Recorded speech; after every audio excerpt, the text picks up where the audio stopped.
Hey everyone, welcome to my channel. I'm Lillian, and here I share stories, thoughts, and moments from my friends. He told me, "You were never really part of the business." So I smiled, nodded, and waited until he left his ledger open. You'd think after 32 years of marriage, he'd at least pretend to thank me for keeping the company alive. But no. Apparently, being the woman behind the spreadsheets meant I was invisible, not irreplaceable, not even essential, just background noise to his real work. My name is Eleanor Brandt. I'm 58, and until last fall I thought I'd retire at 70 with a firm handshake and a modest pension, maybe take a cruise alone, or finally finish the quilt I started in my 30s.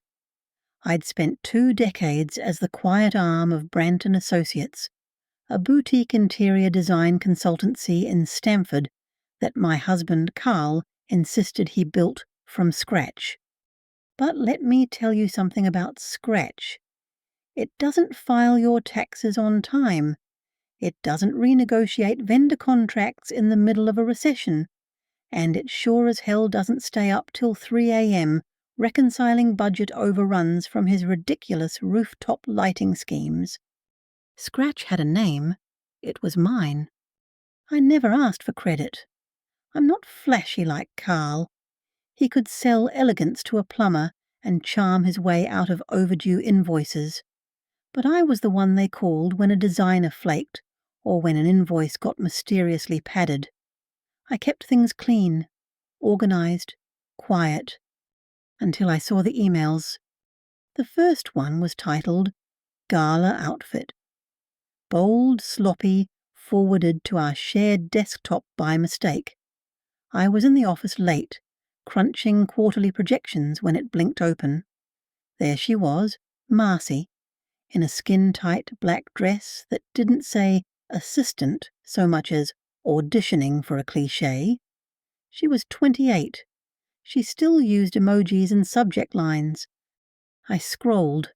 There were dinners, hotels, selfies at a trade show I didn't even know he attended.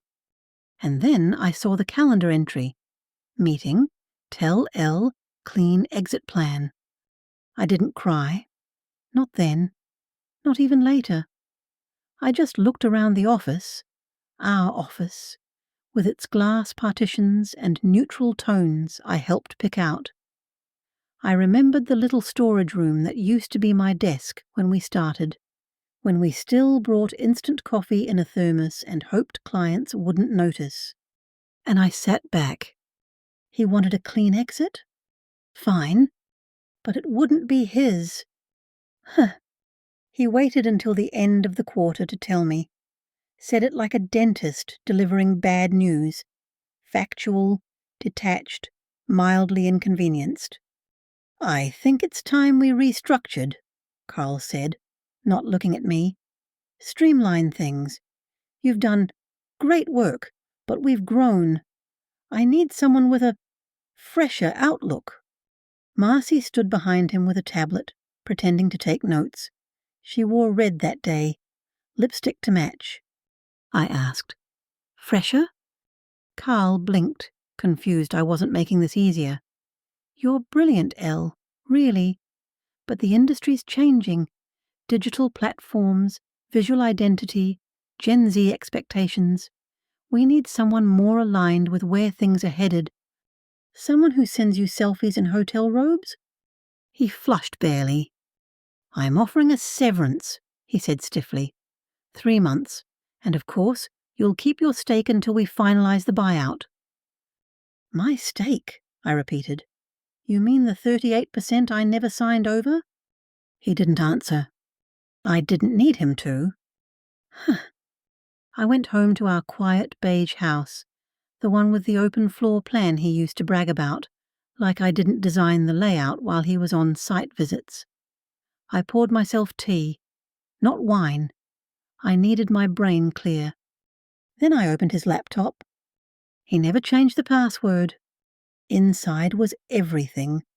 P&L sheets, project forecasts, even a pitch deck for a new luxury client he planned to land through Marcy's millennial reach. I studied the slides. They were good, slick, but the numbers were wrong, overpromised, underdelivered, and missing a huge chunk of operating costs. Me? I copied the file.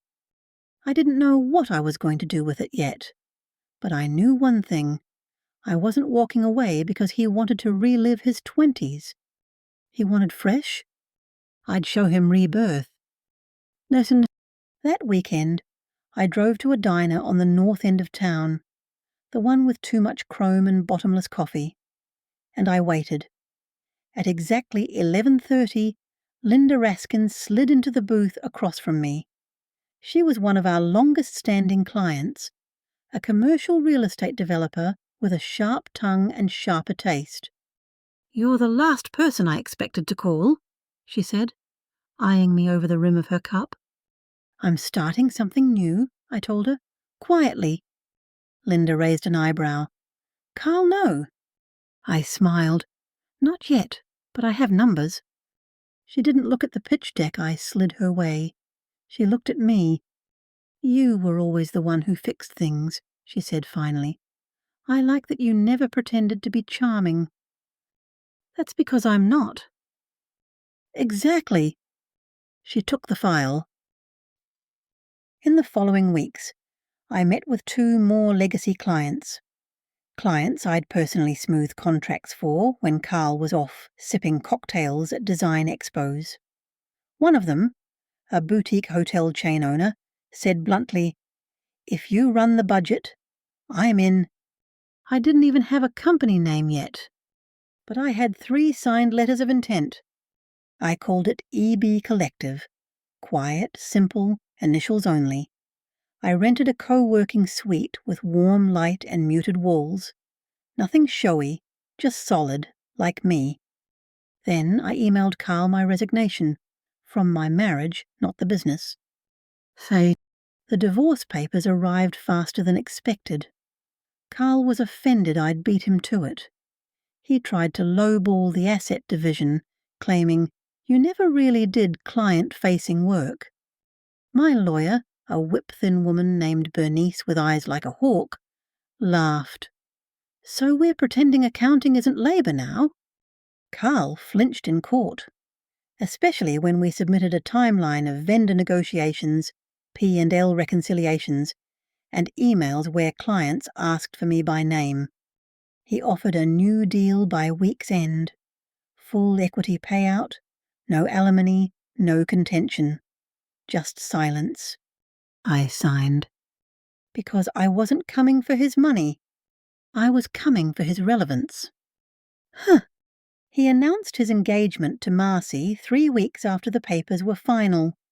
Posted a photo on the company's Instagram, her in white, him in linen, both looking like extras in a lifestyle blog nobody asked for. But what Carl didn't post was the email from Raskin Group backing out of their next contract, or the polite but firm notice from Westwood Suites redirecting their account to EB Collective, or the slow hemorrhage of trust when vendors realized I took the books and the ethics with me. I never went public, never called him out. But people talk, and when they talk about Carl now, they say, "It's not the same without Eleanor." Sometimes they say it to his face. And that's just the beginning. The first time I saw Carl after the divorce, he looked older. Not dramatically so, but there was something about the way his shirt bunched at the shoulders, like it no longer fit quite right. And the confident stride he used to have had a slight delay, like he'd rehearsed it in the mirror and was trying too hard to look unaffected. We ran into each other at the Mayfield launch party, a mixed-use space project I had secretly been consulting on for weeks. They hadn't announced it publicly yet, and he assumed it was still his to lose. "Oh," he said, stopping short near the hors d'oeuvres table. "You're here?" I smiled. "Linda invited me." He looked around like someone had broken an unspoken rule. You're consulting?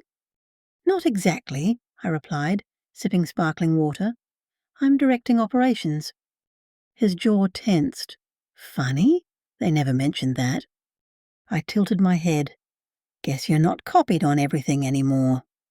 He didn't respond.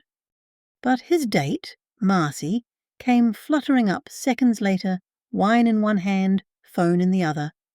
Babe, should we post a pic? The lighting's perfect. Carl didn't answer her either. I excused myself before the silence turned into something pathetic. That night, I didn't sleep. Not because I regretted seeing him, but because I realized I felt nothing. Not bitterness, not triumph, just peace. And that meant I was finally ready to win. Starting EB Collective wasn't glamorous. My first office was a converted storage room in a co-working space above a yoga studio. The paint peeled slightly near the windows, and the heating clicked like it had asthma. But it had light, and it had a door that locked with my name on it. I hired one part-time assistant, Liana, a single mum in her 30s who was learning QuickBooks online, and apologized too much. She reminded me of myself when I started, undercredited and overqualified. We made a good team. The first 6 months, I kept my head down. No press, no launches, no glossy website with design disruptor quotes in cursive fonts. Just work. We took on 3 commercial clients and 1 high-end residential. All word of mouth. All people who trusted my ability to deliver on budget, without fluff. Carl, meanwhile, went big. I watched from a distance as he partnered with an influencer to redesign an upscale wine bar in Brooklyn, the kind of place that confused minimalist shelving with personality. He ran a full-page ad in a trade magazine. I even heard he'd hired a brand strategist to refresh the look of Brandt and Associates. New logo, new tagline, tradition meets tomorrow. But old habits die hard. Within 4 months, 2 of their long-term vendors filed complaints about unpaid invoices, and an intern leaked a memo online about toxic creative culture. One of those vendors, a custom cabinetry firm out of Westchester, emailed me. Subject line, "Are you taking new accounts?" I replied, "Always." One afternoon, Liana peeked her head into my office. "There's a man in the lobby. He doesn't have an appointment." I sighed. "Name?" He said just, "Henry?" My heart caught. Henry Bouchard had been our first client at Brandt and Associates. He was the one who took a chance on Carl back when we were running the business from our garage. He'd built an empire of specialty cafes across the Northeast and trusted us with every new concept. I hadn't seen him in over a year. I stood slowly, smoothed my blouse, and stepped into the lobby. Henry looked older, yes, but still sharp-eyed, still in his signature navy peacoat and scarf. He smiled when he saw me. "I had to come see it for myself," he said. "See what?" "That you're actually free." I gestured to the modest office. "It's not much." He looked around, nodded approvingly. "It's enough. You always understood what things really cost. Time, patience, loyalty." He reached into his coat pocket and pulled out a folder. "This is a redesign for my next flagship cafe. Brandt pitched me last week. It was glossy, but cold." He handed me the folder. "I want you to counter." That night, I sat on my couch in pajamas, tea steaming beside me, Henry's folder open across my lap. He hadn't said it outright, but it was clear. This was a test. The budget Carl had proposed was bloated. Too much emphasis on imported finishes, not enough attention to operational flow. It looked like something you'd stage for a photo, not somewhere a barista could actually work. So I got to it. 3 days later, I delivered a plan. Lean, beautiful, and smart. I even ran shadow diagrams to help with seasonal light flow, something I knew Henry cared about but Carl never understood. The deal was signed that week. Liana cried. I didn't. I just bought us both new desks. Huh. Carl didn't reach out, but I heard about the fallout from Linda. Word is, he thought Henry was a sure thing, she said over lunch. Threw a fit in the middle of a planning meeting. Accused Marcy of leaking files. Did she? Linda shrugged. Does it matter? You've already won. No, I said quietly, not yet. Winning wasn't about stealing clients. It was about becoming someone who didn't need to prove anything anymore. But I wasn't quite there yet. Because beneath the calm exterior, there was still one thing I wanted back. My name. A few weeks later, I filed for a DBA change. Not just for EB Collective, for myself. I dropped the Brant. Legally, officially. My maiden name, Eleanor Miles. Returned to every letterhead, every invoice, every email signature. It was a small thing, but it felt like oxygen. When I clicked Save on the new branding package, my fingers shook. It wasn't about spite. It wasn't about rejection. It was about truth. Because I wasn't his anymore. And honestly, I never really had been. Months passed. We grew. Liana went full-time. We hired a freelance designer. I even got invited to speak on a panel about ethical contracting in boutique firms. At the end of the session, a young woman, couldn't have been more than 24, came up and said, "You make me believe I don't have to pick between being nice and being respected." I smiled. You don't. She laughed. I applied to Brandt & Associates last year. The interview was rough. I'm not surprised. He said I was too methodical. I raised an eyebrow. That's usually code for you made him nervous. We exchanged cards. 2 months later, she joined our team. I sometimes passed the old office downtown. The windows were still tinted.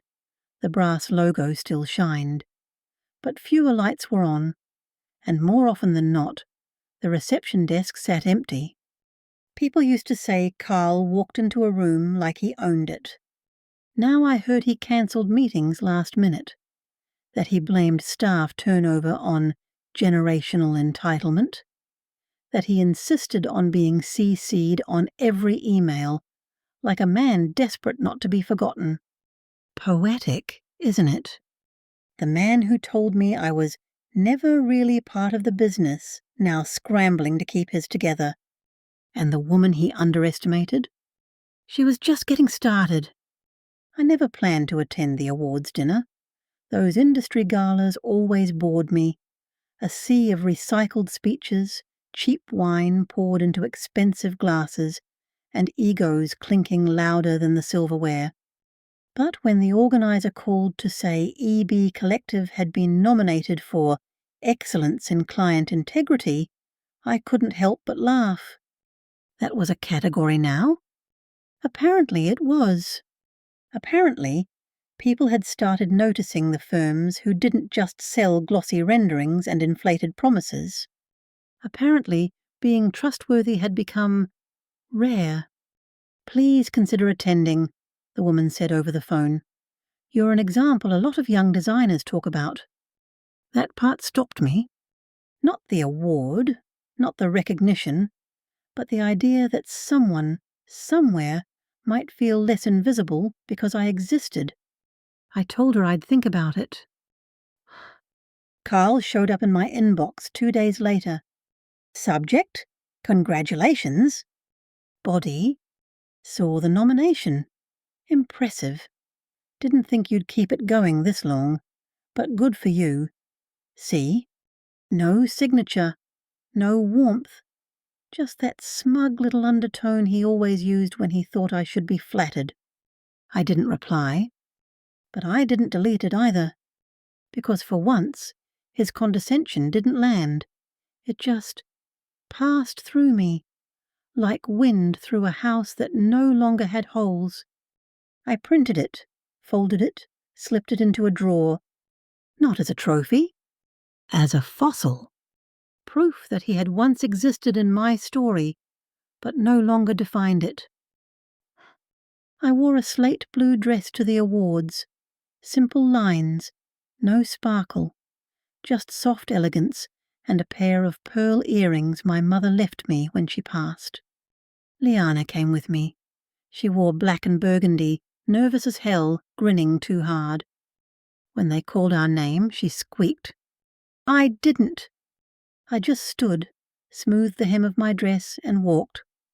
The applause was warm, sincere. A few people stood. I wasn't famous, but I was respected. I didn't give a speech, I just nodded. Sometimes dignity is louder than any words. Carl was in the 4th row. I didn't look at him, but Liana told me later his hands never stopped moving, adjusting his tie, checking his phone, tugging at his cuff. That was his tell. He only fidgeted when he realized the spotlight wasn't his. A week later, I got a call from Trident Development Group, a high-end firm that worked mostly with international hotel chains. Big budget, global reach, known for being ruthless in negotiation. I heard about you through Henry, the woman on the phone said. He said, and I quote, "She'll give you exactly what you need, and not $1 more." I chuckled. That's my brand. We're interviewing a few firms for our upcoming downtown project. Would you be interested? Yes. I didn't hesitate. Not because I wanted revenge, not because I needed to one-up Carl, but because I'd built something real, something lean and honest and human, and I wanted to see how far it could go. The interview was scheduled for the following Thursday, and guess who was also on the list? Brandt and Associates. I prepped hard, not because I was worried, but because I wanted to walk into that room knowing I had earned every second of their attention. The day of the meeting, I wore navy slacks and a crisp cream blouse, hair tied back, glasses, no makeup except lip balm. Clean, sharp, present. The conference room was on the 17th floor of a downtown high-rise. Glass walls, filtered sunlight, a single pitcher of lemon water. Carl arrived before me. I saw him through the glass. He looked up, startled, when I walked in, and then he looked down again. Marcy wasn't with him. I took my seat. The Trident team, 2 women and a man, entered 2 minutes later, all business. They didn't ask about our past. They didn't care. They asked about process, about transparency, about how we manage budgets, conflicts, expectations. Carl went first. He launched into a sleek presentation with mood boards, projections, and vague promises of artful synergy. When it was my turn, I didn't open a slide deck. I pulled out 3 handouts, one for each of them, printed, annotated, clean. Here's our average margin of error over the past 6 projects. Here are testimonials, and here's a sample cost adjustment plan for contingencies based on regional supplier data. They flipped pages.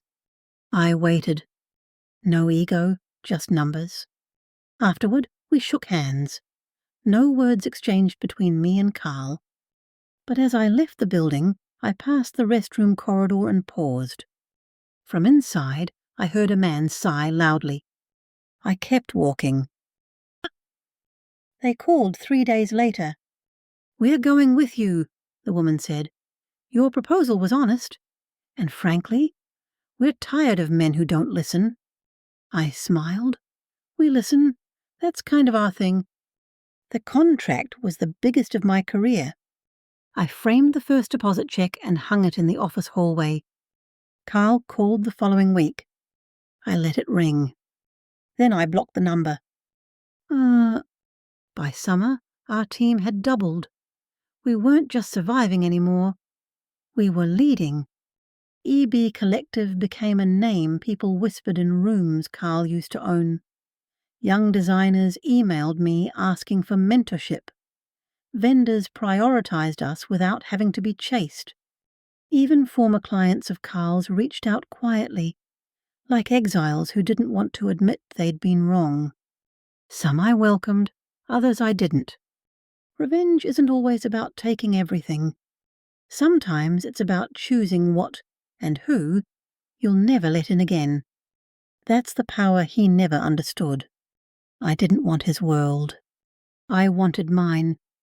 And I had built it. Brick by brick. Ledger by ledger. Kindness by kindness. It took nearly a year, but one day Liana walked into my office holding her phone and said, "You're going to want to see this." It was an article from a trade publication. Brandt and Associates to downsize following client exodus. The write-up was brief, carefully worded, but the tone was unmistakable. The firm had lost 3 major clients in 6 months. Internal restructuring, market shifts, leadership recalibration. Marcy had apparently left to pursue personal projects. Carl remained on sabbatical. I read the whole thing twice. Then I folded the printout and placed it in the same drawer where his old email still lived.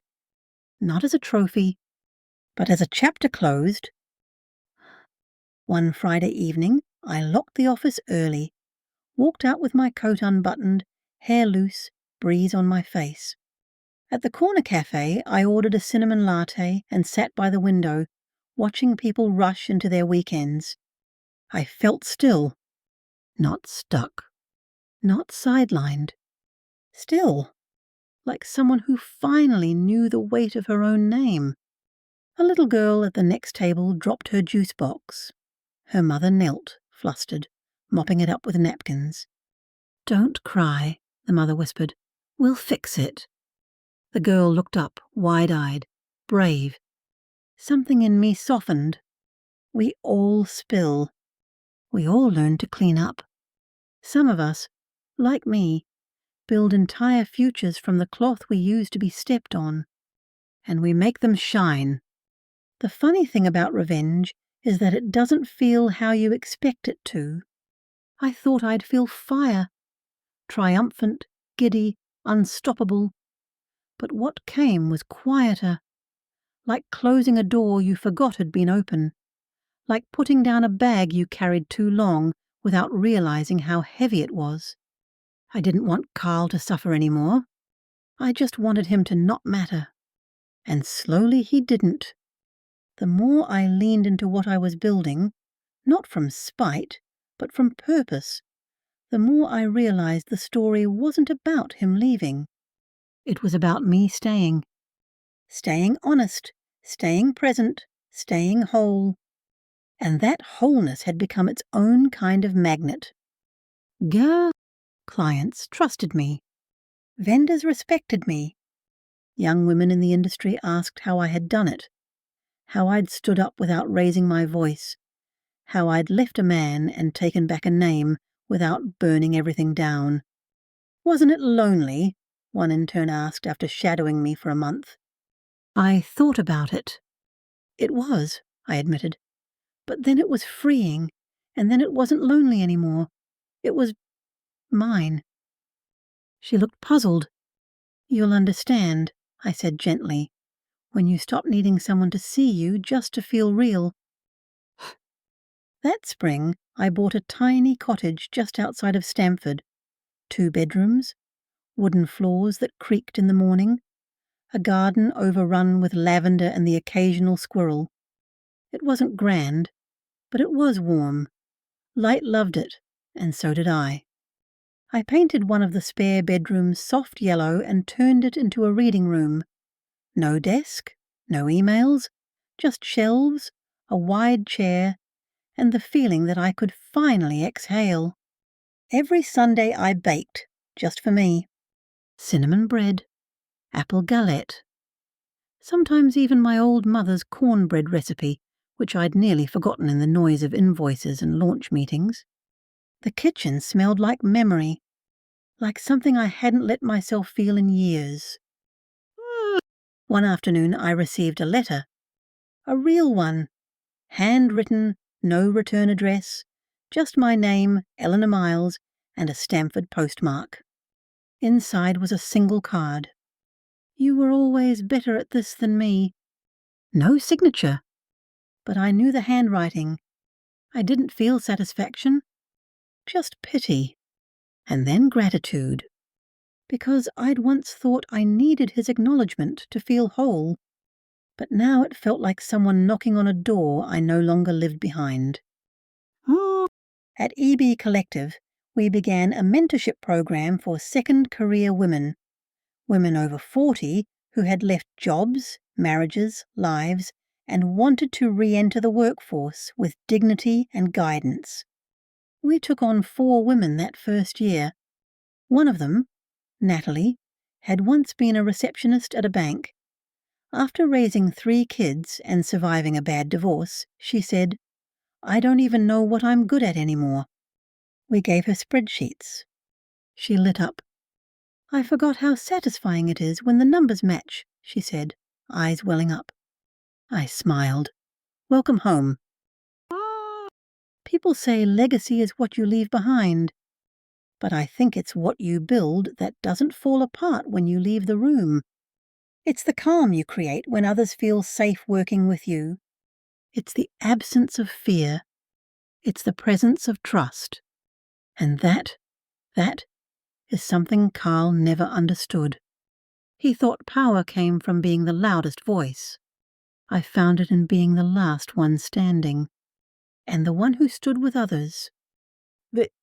On the 2nd anniversary of EB Collective, we held a small celebration. Just team, friends, and the clients who'd been with us since day one. We rented the back garden of a local cafe. Fairy lights, mason jars, big bowls of shared food. No speeches, just laughter and the quiet clinking of forks.